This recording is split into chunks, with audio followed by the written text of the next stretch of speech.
Most tests today focus on factual knowledge and information, not on disciplinary thinking. And remember that frightening result I told you, that even our best scoring students can't really understand basic ideas in their fields. And if we want to really confront that disturbing finding, then we have to educate for disciplinary understanding and not just for factual information. The second mind is the synthesizing mind. This is the one that interests me the most because it's become very, very important in the 21st century, and yet we understand very little about the synthesizing mind. Murray Gell-Mann, a Nobel Prize-winning physicist, said some years ago, in the 21st century, the most valuable mind will be the synthesizing mind. You won't be surprised who my example of the great synthesizer is. Darwin. Because Darwin traveled for 5 years on the Beagle, raised pigeons, raised orchids, bred pigeons with one another, crossed orchids with one another, wrote monographs on the coral reefs in the Pacific Ocean, corresponded with all the naturalists in the world, read Malthus, and then he put it all together in a few laws of natural selection, survival of the fittest, variation, and speciation. That is impressive synthesis indeed. What does the synthesizing mind do? It recognizes that all of us are inundated, covered, submerged in information from the media, from source engines, from the web, from Wikipedia, etc., etc., etc. There's just huge amounts of information. Nobody can take it all in. Nobody can remember it. So what does the synthesizing mind do? It decides what should be synthesized, what should be paid attention to, and what should be ignored. And you need criteria for doing that. What do young people do? They go to Google and they look at the first thing on the search engine, which is usually Wikipedia, and then they copy that, and that's their synthesis. That's not how I synthesize. The first thing I look at is the reliability of the source, and not what is treated as number one. But that's a different approach than most young people take. Anyway, you need to have criteria, and then you have to put the material together in a way that makes sense to you, or you can't hold on to it. So just take this conference. Most of you have heard 4 talks from me, a few talks from the Arizona State crowd. You've talked to other people at meals and during the breaks and going back and forth to the hotel. How are you going to put it together so you can hold on to it? And then when you go back home to your school or to your family and they say, well, what happened? What did you learn? What difference does it make? You need to be able to communicate the synthesis to somebody else, or it's useless. At least it's useless to anybody besides yourself. Not all syntheses are good. textbooks are syntheses. Some textbooks are very good, some are okay, and some are terrible. As a psychologist, I thought that psychology could help me understand synthesizing. But as far as I can see, psychology has had very little to say about synthesizing. So one reason I'm excited by this topic is because I think there's lots of good work that could be done by scholars. Let me make just 2 points. First of all, in education, we already have examples of synthesis. What we call in the United States a term paper is a synthesis, and a write-up of a laboratory experiment is also a synthesis. A book report is a synthesis. When you take a European baccalaureate exam, you're often asked to create a synthesis on some topic.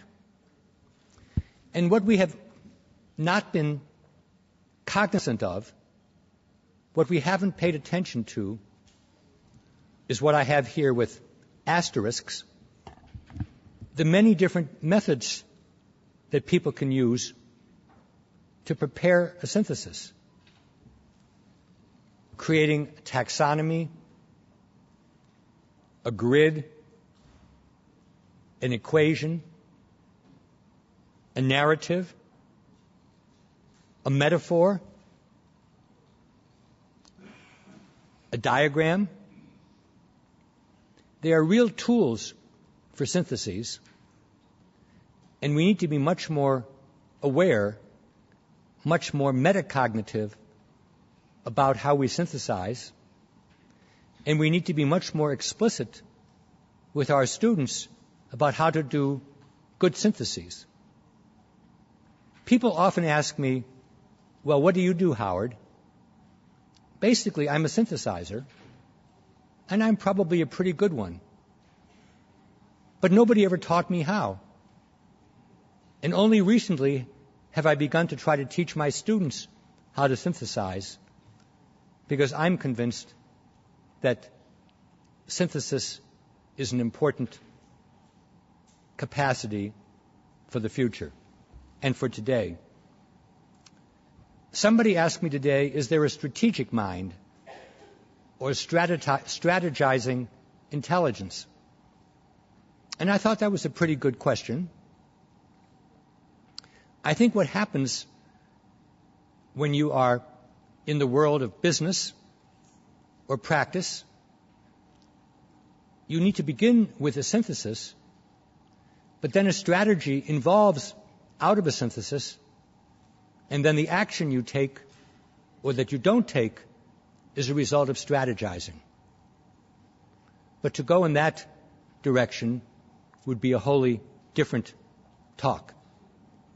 Put it in another way, what scholars do and educators is primarily the synthesizing.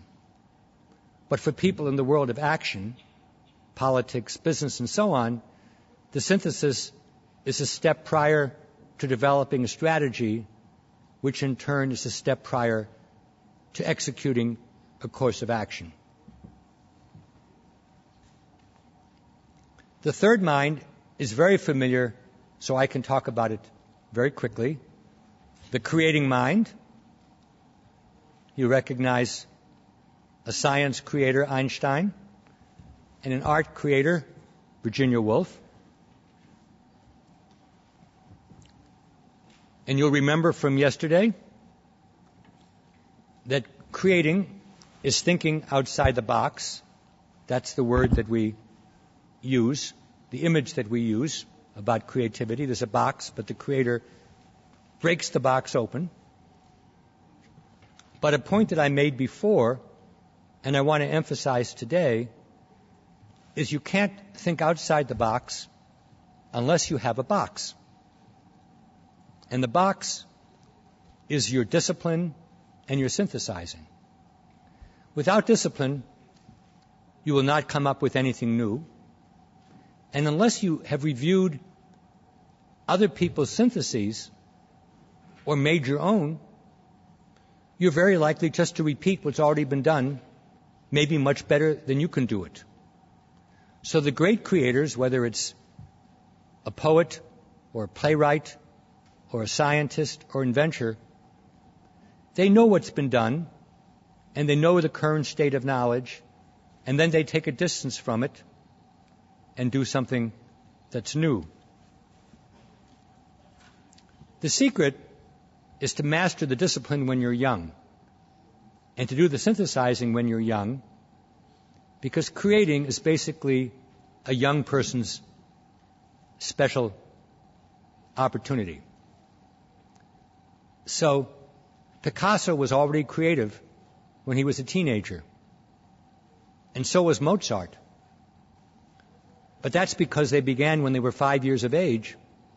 So by the age of 15, they had already done a lot of discipline and a lot of synthesizing. The other thing that I emphasized yesterday is you can do a lot of discipline and a lot of synthesizing and stop there. The creator has a challenging, robust temperament, doesn't just accept what other people tell them, and that's what allows them to make mistakes and try something new. Last year, I interviewed Noam Chomsky. Noam Chomsky is one of the remarkable people on the planet, a great scholar, and a great political critic. Even if you hate him, as some people do, you have to say he's a remarkable human being. I would say he's creative in science and creative in scholarship. And I asked Chomsky, have you got a philosophy, an approach which covers both your linguistics work and your political work? And he had a very simple but profound answer. I should make you guess what he said, but I won't. What Chomsky said was, I never believe what other people believe. I always read and listen and then reach my own decisions. And I have to admit that sometimes I thought he was totally crazy, and 5 years later I decided he was just 5 years ahead of me. That doesn't mean I agree with everything, but the creative mind simply does not accept things just because other people say they're so.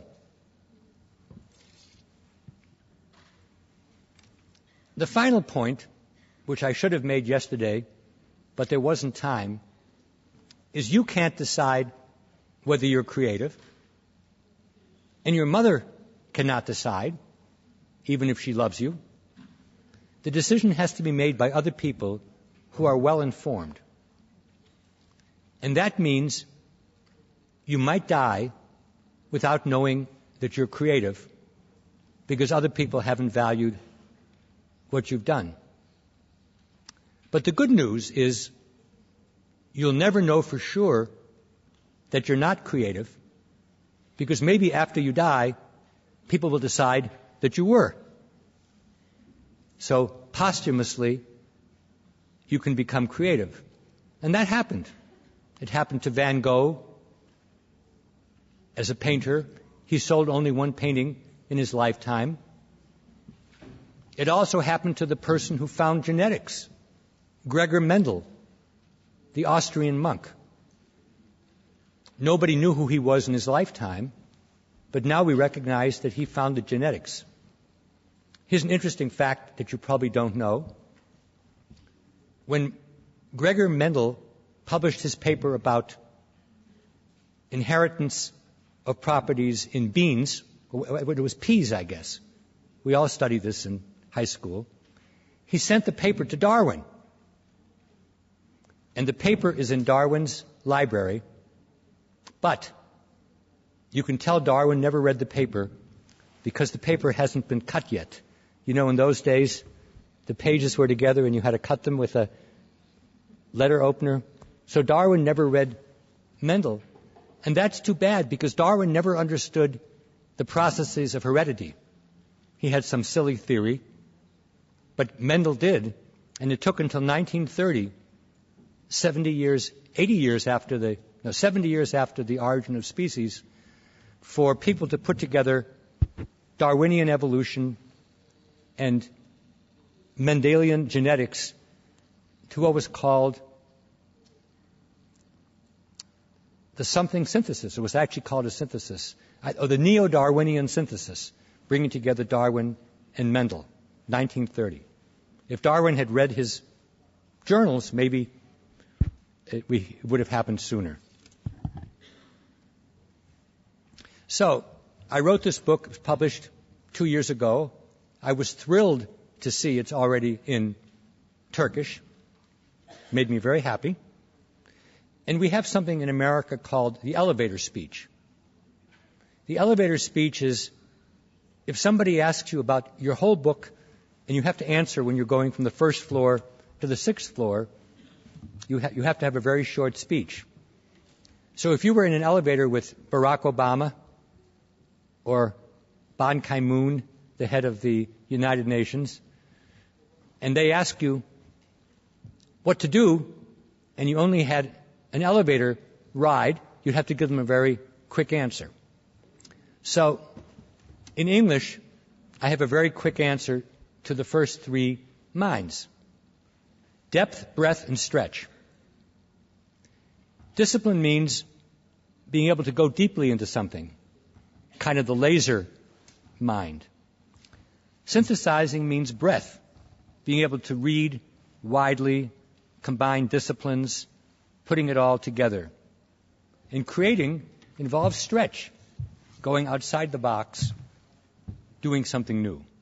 So that's the elevator speech for the first three minds.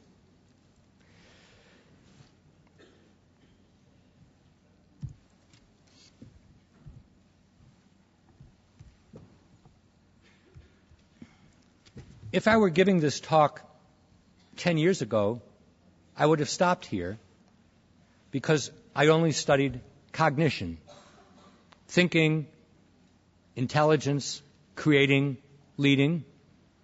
And you remember I said I studied them in an amoral way. Amoral doesn't mean immoral.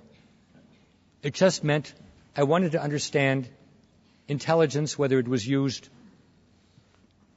positively, responsibly, or in a bad way. I wanted to study the creativity both of a Leonardo and of an Osama bin Laden. And I didn't want to exclude someone because I didn't like them. I studied Margaret Thatcher. You know, she was Prime Minister of Britain in the late 20th century. And my wife said to me, "How can you study Margaret Thatcher? She's such a terrible person." And I said to my wife, "Look, you don't know if Margaret Thatcher is terrible. I don't know if she's terrible. But I know she's a very effective leader. She really changed Britain. And if you want to understand leadership, you can't just study people whom you like. You have to study the Mao Zedongs and the Stalins. And I wouldn't put Margaret Thatcher in that category, but you have to study people whether or not you like them." So for the last 15 years, as I've mentioned, I've been studying human relations, human connections, and the last two minds have to do with how human beings relate to one another. The respectful mind and the ethical mind. The respectful mind is quite easy to explain, though it's hard to achieve. The ethical mind is more complicated.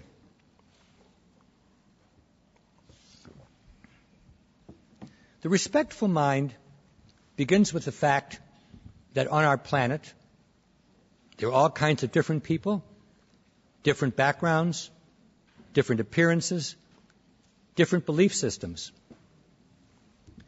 We evolved just to know a few people who looked like us, so respect wasn't much of an issue. But now all of us, and certainly people who are international the way you are, have contact with all different kinds of people. There are schools in Los Angeles where the children speak 70 different languages. The respectful mind accepts these differences, welcomes them, and tries to understand and work with people whether or not they look like you and whether or not they have the same religion and belief system. So it involves interpersonal intelligence. It involves empathy, trying to understand the world from the perspective of others. And of course, in any school, you can tell whether there is a respect or disrespect among the teachers, between the teachers and the staff, teachers and students, older students and younger students, students from the same background, students from different background. Many of you are teaching in international schools. And of course, there you have students not just from different social classes, but from different nations. There are lots of examples in the world of disrespect or no respect. One that's all too common in America is kiss up and kick down.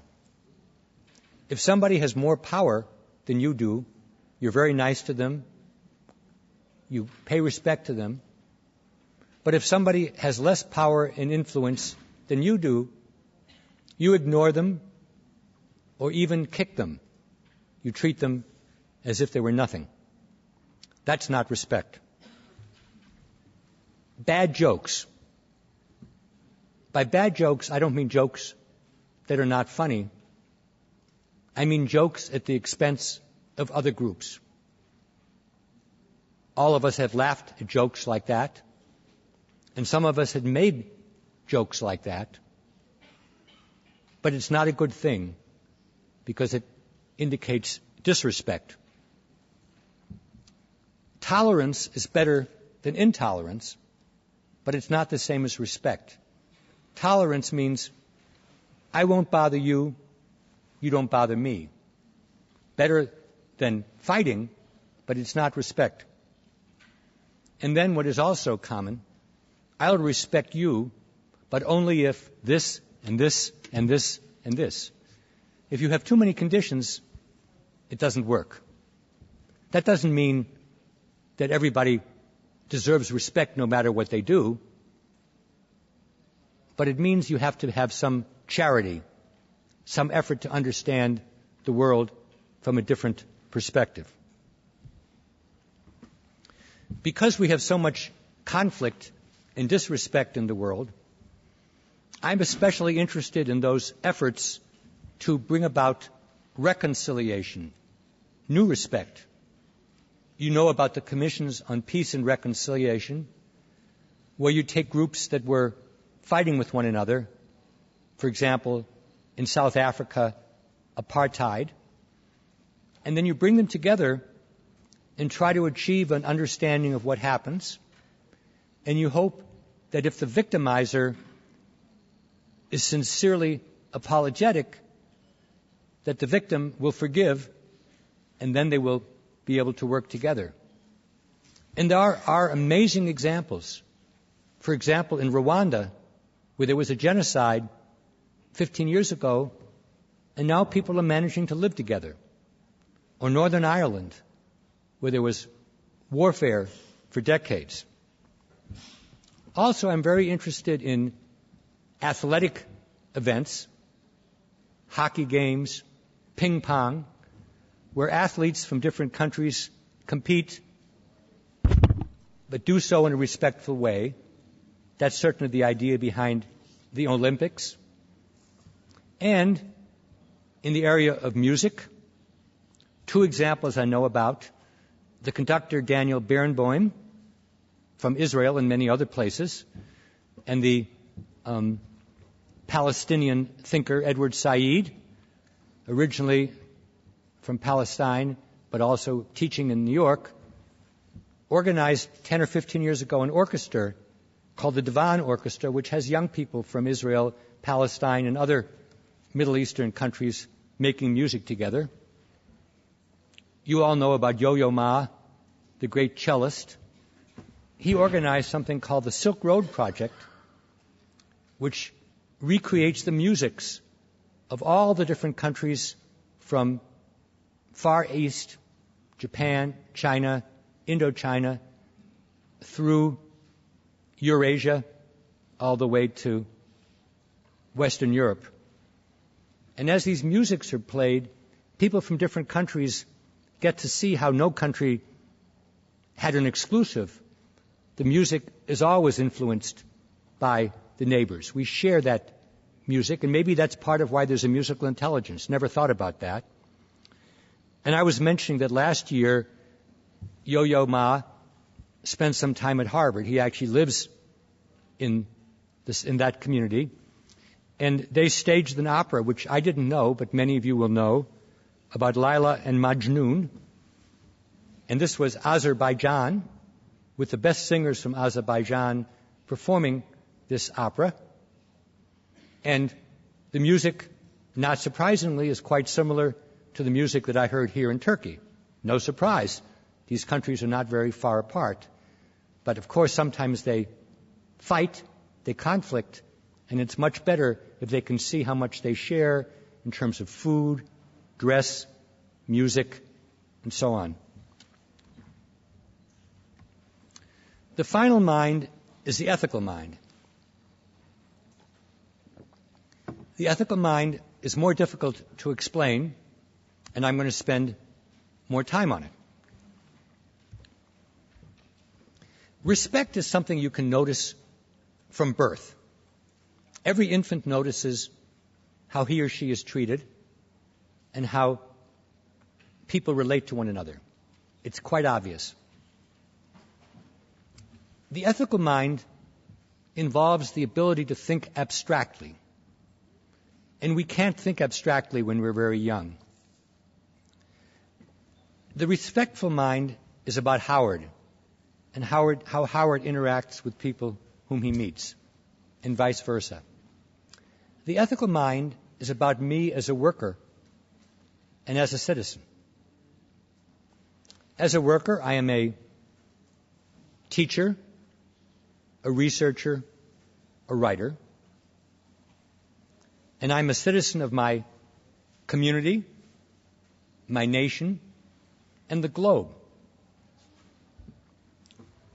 The ethical mind asks, what are my responsibilities as a worker, and what are my responsibilities as a citizen?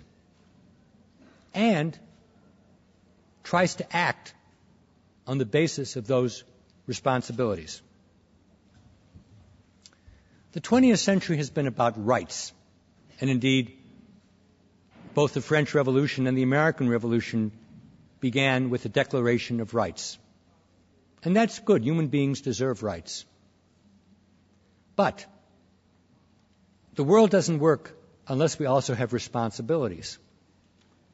And the ethical mind says, I have certain rights as a teacher, a scholar, a writer, but what are my responsibilities? And I have certain rights as a professor, an American, a member of the world community, but what are my responsibilities? And do I act on the basis of those responsibilities? It's very easy to act on the basis of responsibilities if it serves your own self-interest. We're all very good at that. The test for ethics is when you do the right thing, even when it goes against your self-interest.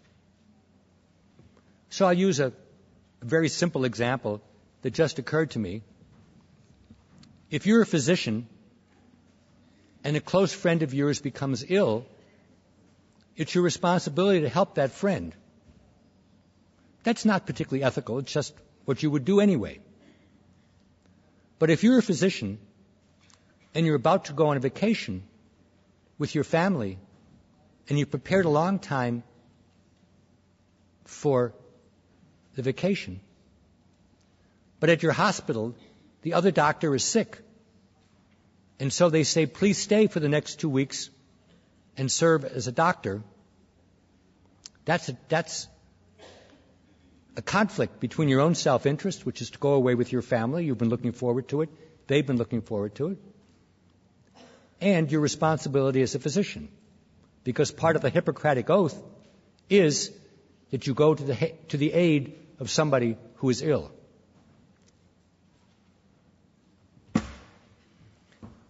As I said, you can't really think ethically until you can think abstractly about yourself, not as Howard, but as a worker or as a citizen. And probably our first introduction to ethics is in a school community. Because in a school community, number one, you have a role to be a student, and you have a responsibility because you're part of a community. Perhaps the easiest example is cheating. In America, cheating is rampant in a school because it's in your self-interest to cheat. But a good student doesn't cheat, and a good member of a community doesn't cheat. So that's an ethical dilemma for a young person. And I wish I knew of any country where there isn't a lot of cheating. That would make me very happy. But I think there's a lot of cheating everywhere. And that's the beginning of a move toward an unethical life. So, Gardner, Csikszentmihalyi, and Damon have been studying good work. In English, good work has 3 properties for the elevator speech. All of them begin with the letter E: excellence, engagement, and ethics. Good work is excellent technically. It's at the expert level. It's engaging. That means you want to do it. It's meaningful. It's intrinsically motivated. You don't have to give rewards. You like it. And it's ethical. It's carried out in a responsible, socially acceptable, moral way. We have an image of this, a triple helix. You see the 3 strands, because some people are excellent and not ethical, and some people are ethical and not engaged. But the real good worker has a triple helix. We call this not DNA, but ENA. The good worker has these 3 intertwined strands. And we've been wondering recently whether we should add a 4th E, empathy. Empathy is more than respect. Empathy is putting yourself in another person's skin, knowing how they feel, and trying to take that into account. We did a study about 10 years ago of young people in America. These were very successful young people, future leaders, already esteemed, already on the road to becoming successful. And we found a very disturbing finding, a finding that has an enormous impact on what I do every day. These young people knew what good work was. Some of them admired it. Some of them did it. But many young Americans told us this: we want to be good workers, and someday we will be good workers. We will be excellent, engaged, and ethical. We'll set a good example. will only hire people who are good workers. But we don't think we can afford to be good workers now, because we want to be rich, powerful, successful. We look at our peers, other people of our age and status, and we think they are cutting corners. They are compromising. They're not being ethical. And we don't want to lose to them. We don't want to be more ethical than they are. So someday, in the future, we'll be ethical. But now we're going to compromise. I was reminded of a passage by St. Augustine, who said, "O Lord, O God, make me chaste, make me virtuous, but not yet." And what Augustine was saying is, he wanted to be perfectly behaved, but for the time being he wanted to have fun and all those things. So it's not enough to say someday you'll be a good worker. Here's a recent analysis about America in this period. You can decide whether it applies to your country. America has been dominated by 3 M's: money, markets, and me. And I would like to flip that 90 degrees for 3 E's: excellence, empathy, and ethics, and then flip it another 90 degrees for W, for we. I personally think that President Obama believes the same thing. But it's very hard to change a country, and it's very hard to change people who are selfish, egocentric, and me, and make them more generous, more ethical, more empathic. But when I say it's changed my life, I now spend much time with young people, secondary school, college, universities, trying to acquaint them with the issues of good work and hoping that they will not postpone good work till another day, but begin to do it now. And it may be, quite by coincidence, quite by chance, that the financial meltdown, which is present in the U.S. and other places, may help enhance good work. We don't know. It's much too early to say. I'm now moving to some final concluding remarks. I've mentioned the 5 minds, the 3 cognitive ones: discipline, synthesizing, creative; the 2 human relations ones: respect and ethics. What can we do as educators? First of all, we can be aware of these. If you never thought about synthesizing before, or about the difference between respect and ethics, I hope that my comments are helpful.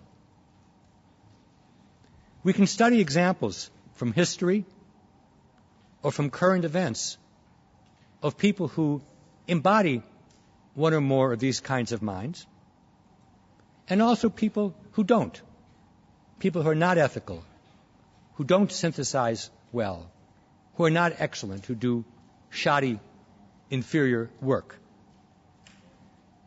And of course, young people learn more from knowing these examples themselves than just reading about them, but some are inspired by movies or by poetry or by some symbolic recreation.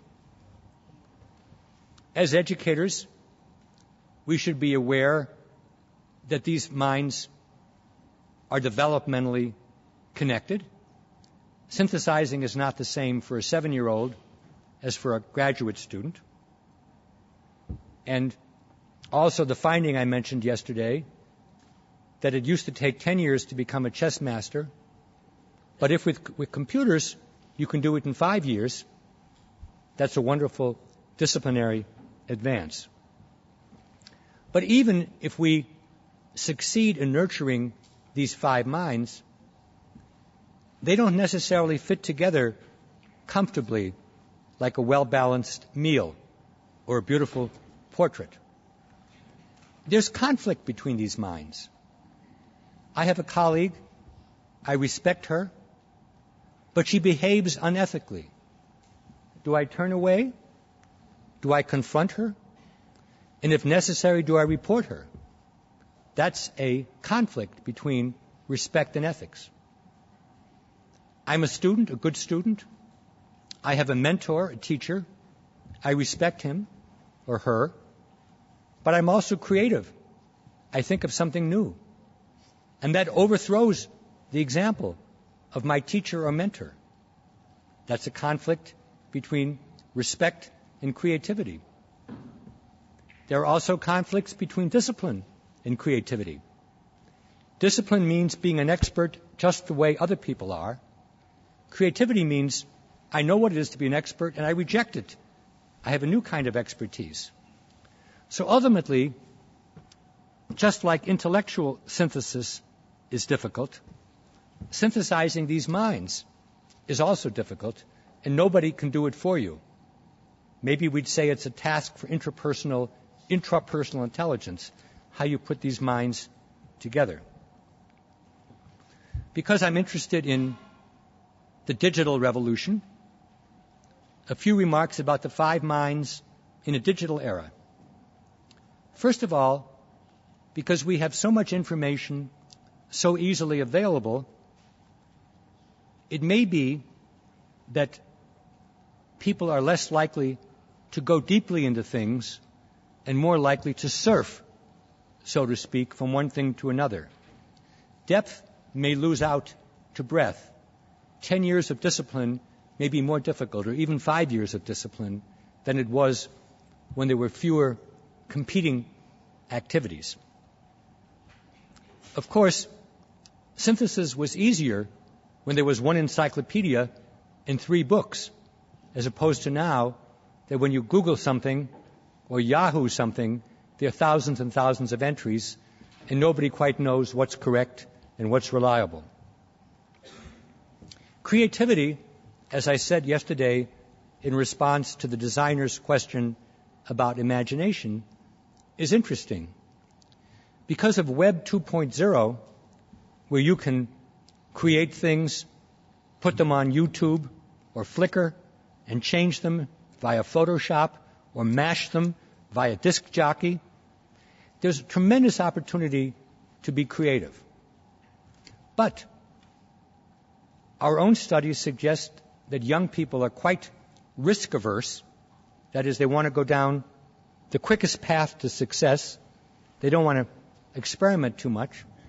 And it may be, as we said yesterday, that the very provision of help in composing music or designing a building might keep you from coming up with your own way of doing it. What we've been spending our most time on is respect and ethics in the new digital media. The new digital media allow us to have relationship with everybody else in the world. And any time I post anything, I lose control of what will happen to it. Even if I post it privately, the person whom I send it to can copy it and send it around the world. It's much easier to be respectful and ethical to somebody whom you see every day and who can look back at you and hold you accountable. But when the only contact you have with somebody is through typing a message, it's much easier to be disrespectful, and many people are quite brash, quite arrogant and obnoxious in digital communication. And it's quite easy to be unethical, to change people's identity, to pass off other people's property as their own, and so on. So there are huge ethical challenges in a global cyber community. Some final thoughts. I did create the word multiple intelligences and was one of the first people to write about it. And now I'm very humbled that these ideas are widely known. Never in my wildest dreams that I thought I could come to a city in Turkey and meet many people from Turkey and elsewhere who knew about my ideas. But these ideas now have a life of their own. I'm not trying to regulate them, and I couldn't if I wanted to. In Richard Dawkins' terms, they are memes, and they travel, and I watch with interest what happens to them. Creativity is wonderful, but it's not an unalloyed good. Creativity, oh, that's who it is. Creativity can be used in very negative ways. And this is the first time in human history that we could destroy the whole world because of creativity. Through nuclear weapons, through bioterrorism, through genetic experimentation. And I think we have to consider that there may be certain things which we'd like to do, but we shouldn't do. We may have to limit creativity if we want the planet and people on it to survive, not just the cockroaches. As a scholar, I love the disciplines. I think they're amazing human inventions. But in a world where we have problems that the world has to try to solve, we can't just do the disciplines because we love them. We have to learn how to work with people from other disciplines in a focus on problems that are very big and which can't be solved easily, such as global warming or nuclear proliferation. Finally, about the 5 minds. When I published the book, the first 2 phone calls I got were from an educator and from a business person. And the educator said, how can we nurture these 5 minds? And the business person said, how can we measure them? And maybe I'll have something to say, but my guess is other people will, whether or not I do. And when someone asked this morning how to implement multiple intelligences in a school, I was very happy that somebody from Turkey had written a book. And I know, because I've met people from Iran and from Palestine, that there are people in those countries also who have schools influenced by those ideas. And many schools here in Turkey, in Istanbul and Ankara, and no doubt other places as well. So, since I'm in Turkey, and since I have new friends here, I want to make a few final comments. I hadn't been in Turkey for 2 hours when a journalist said to me, what do you think about Turkey, and what do you think about our schools? And I gave the answer that he didn't want to hear. How can I possibly have an answer after 2 hours? And the truth is, even after 4 or 5 days here, I don't have any kind of an informed opinion, and it would be very arrogant of me to talk about anything having to do with Turkey or education, except for my own experience here in Bordeaux, where it's been very wonderful and very memorable. And when people say to me, should I come and visit the school, the university, I would say, you will probably have a very good hospitality, very good reception. So that's all I can say. I cannot claim to have other kinds of expertise. Second of all, we're the American president decides to visit is noticed. And where he doesn't visit is noticed as well. And I'm absolutely certain that Barack Obama didn't decide to come to Turkey by flipping a coin. I'm sure this was a very deliberate decision, and I think a very important one. I don't know about Turkey from my own experience, but I know about Turkey from reading history and reading newspapers. And you are located in a tremendously crucial part of the world between Europe and Asia.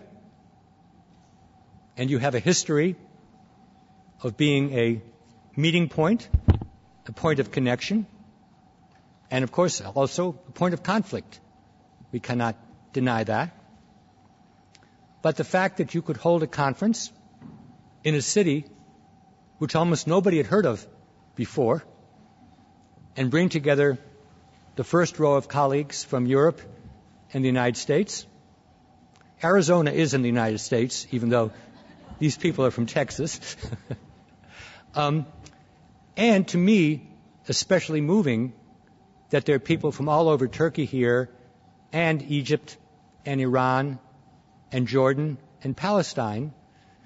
That's a convening power which very few other places have. And of course, that convening power can be used to promote good work and good citizenship. And I think I have some reason for optimism based on my few days here so far.